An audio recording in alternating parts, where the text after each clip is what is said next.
Greetings, everybody, and welcome to the Metal Magdalene with Jet right here on Metal Messiah Radio. Today we have a special guest with us. We have Sasquatch, also known as Denis Barthe of the Canadian metal band Aggression. Welcome to the show. Hey, thank you so much for having me.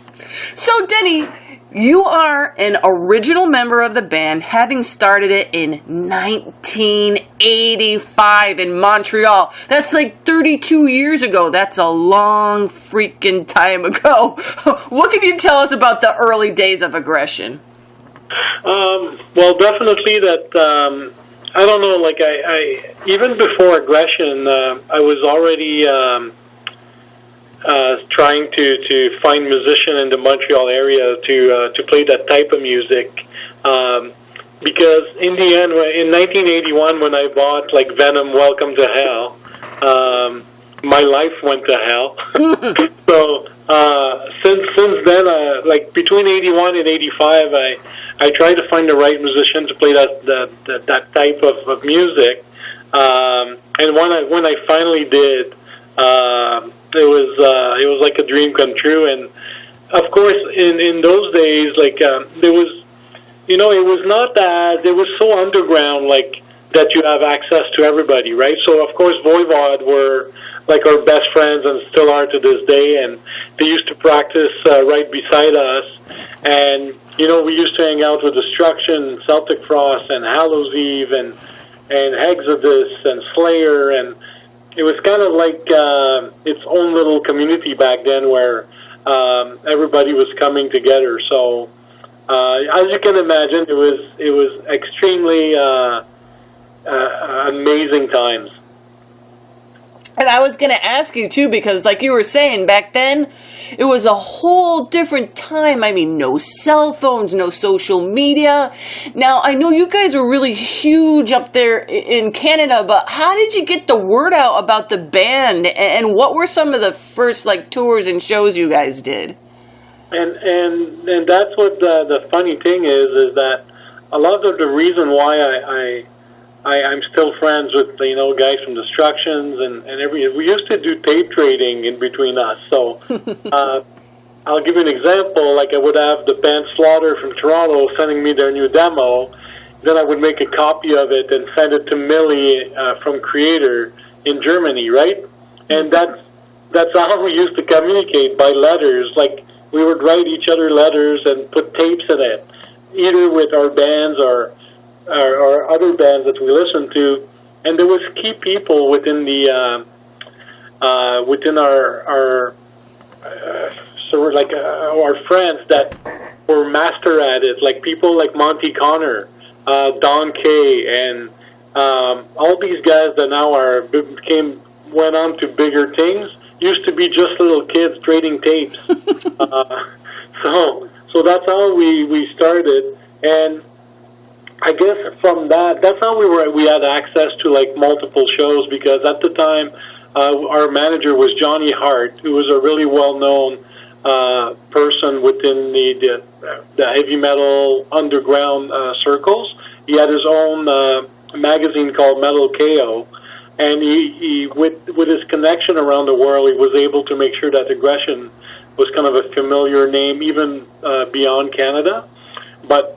We had the chance to play shows with so many, like we played shows with DRI, we played shows with Nuclear Assault, we played shows with Dark Angel, we played shows with anybody who was anybody back then. We had a chance to play shows, not only play shows, but party with them quite a bit as well.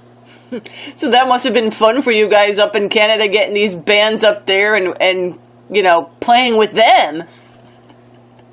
Well, it was amazing times, like, because I'll give you an example. Like a lot of the bands or friends from the metal world used to stay at our houses, right? So I would have like Monty Connor in my living room couch and Gene Oglen sleeping in my mom's bed, right? Like. How can you explain that to people now, right? Like, it's hard to, but at the time we were like 18, 19-year-old kids. Right. And you have Tom Warrior taking a shower at your house, which is funny, right?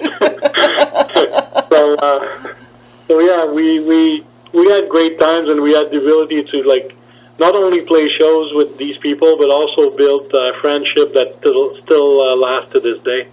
I mean, back then, did you guys play like mainly in Canada, or did you come over to the States as well? Well, back then, because Aggression was very famous for being, how can I put it properly, like a bit out of control when it comes to partying. And a lot of the guys in the band ended up with criminal records and all kind of fun stuff and jail sentences and anyway.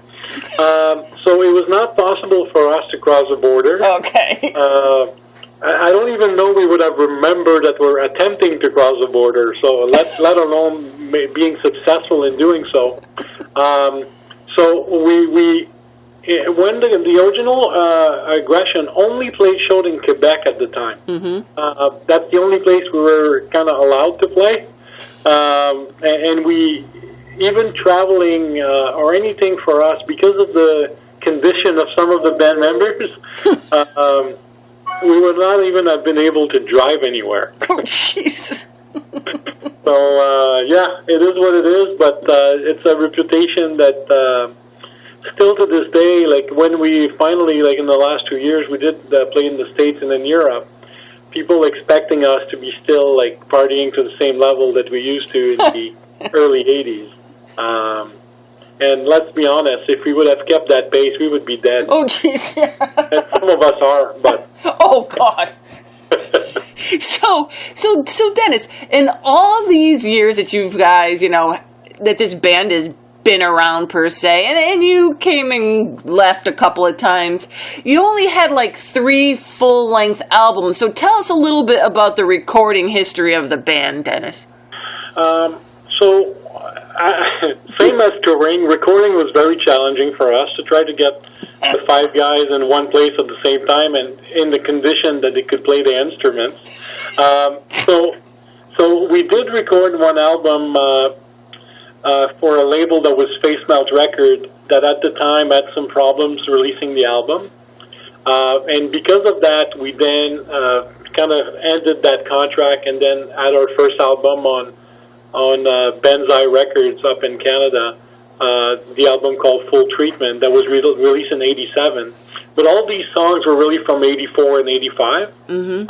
But it took that long for us to be able to record and being able to release our album.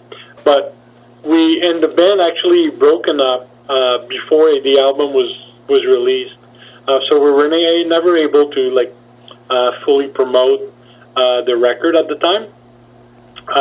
But the good thing about these time is I have at home like a bunch of live off the floor recording of all the material we had back then, and a lot of these songs never been released. So that's what we're doing now with the new recordings. Like we have a brand new album now out of Xtreeme, the label, mm-hmm. And I would say that maybe 50% of the material on that album comes from back in the 80s. Wow. And the other 50% is more newer arrangements and riffs and things like that. But yeah, I often think back at our recording career and what we did, and I read about Ace Frehley and Keith Richards and all these guys being unable to, being crazy people. I don't know how they were able to do it, because we were not able to do it. Now, you mentioned that you did your first European tour last fall, so how did that go? Very interesting. First of all, it was overwhelming to see people coming to the shows, knowing about the band so much, because we're from Montreal and now, of course, relocated in Vancouver, but you're in like Kovala, Greece, and you have people with your band tattooed on their calf. You're like, what? And having people sing along to your songs, and even if it's broken English, they can't even try to understand what we're singing about. But it was really overwhelming, the response we got and how many people we had at the shows. There's actually people out there that are Aggression fans that that really loved the band, and that part was overwhelming. Like Europe on its own, like I mean, I've been before from a personal standpoint traveling, but as you're touring with a band, you're seeing so much more of the like the fans and just overall how much like heavy metal is such a big part of their culture out there. So it was an amazing experience, and we can't wait to go back. And what countries did you visit while you were over there? Pretty much every possible country. It would be easier to tell you the one we didn't do. But, like we played in France, in the Netherlands, Germany, Bulgaria. We played in Greece. We played in Czech Republic. We played like everywhere. Wow! How long was the tour? It was 24 shows in 24 days. Holy shit! Yeah, and we put 10,000 kilometers on our tour bus, so we definitely didn't rent it to look at it. We did utilize quite a bit of it, but we tried, because the band never been out there. We tried to squeeze in as many shows as possible. Mm-hmm. But overall, a very, very successful experience. Okay, so let's talk a little bit about the new album, Fragmented Spirit Devils, out on Xtreeme Music. So what can you tell us about this album, and how does it compare to your earlier... Well, you said that a lot of it was some of your earlier non-released stuff.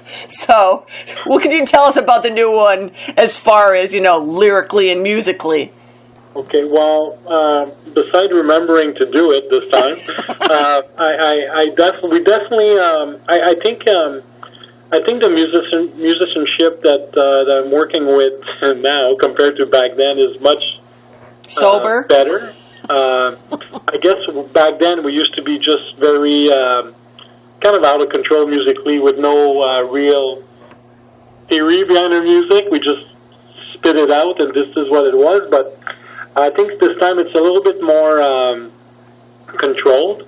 A lot of the riffs are, like I said before, comes from some songs that I wrote back in the 80s. And this time, like with the old version of Aggression, I used to write maybe 95% of the music, and then the rest of the band would contribute either to lyrics or arrangements and things like that. This time around, I kind of brought most of the ideas, but we really worked as a band to make the songs as best as they could. And the guys in the band now are truly professional. So when it comes to recording, definitely now we have like click track, and everything was with so much more prepared and just more professional. And it shows on the record. You still have the same aggressivity and the same the spirit of the early 80s is still in there. I just think that the output is just much more professional. And so tell us, what's the lineup of the band now? So we have Brian Langley on vocals, who's like a friend of mine. I met him like when I pretty much moved to Vancouver close to like 10, 15 years ago. And he used to sing for Infernal Majesty. And I really like for my personal taste, Brian is my favorite second favorite death metal vocalist after David Vincent from Morbid Angel. Even though he's not a pleasant guy to be around, I love his voice. Mm-hmm. So Brian is on vocals. I have Dave Watson's on guitar, and he's from a local band called Entropia, and he's an amazing guitar player. On drums, we have Ryan Idris from a band called Xtreeme locally, mm-hmm. and again, amazing drummer.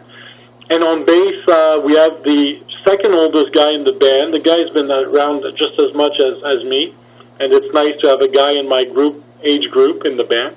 But his name is Martin Meyer. He used to play with Disciple of Power, mm-hmm. That are well known, and he's definitely bringing a strong element to the bass for the band. The album is really fairly new, only being officially released for about 2 months. What are some of the reactions to it so far? Well, so far it's been I guess, very positive. Like all the reviews I've seen, any comments I have, even from some of my friends that are more than happy to tell me if my music suck or not. They say that they loved. They actually asked for copies of the CD, which is a good sign in itself. But I think people are very happy that we're back in circulation, and also that, the music that we produce comes from the heart. Like, we don't do music for anybody else, but for ourselves. And we've been listening to heavy metal since we were kids. So everything we do, every note we play, is actually trying to represent that spirit of, how excited we were the first time we heard, like, Show No Mercy or Welcome to Hell or Kill 'Em All or any of those old recordings, right?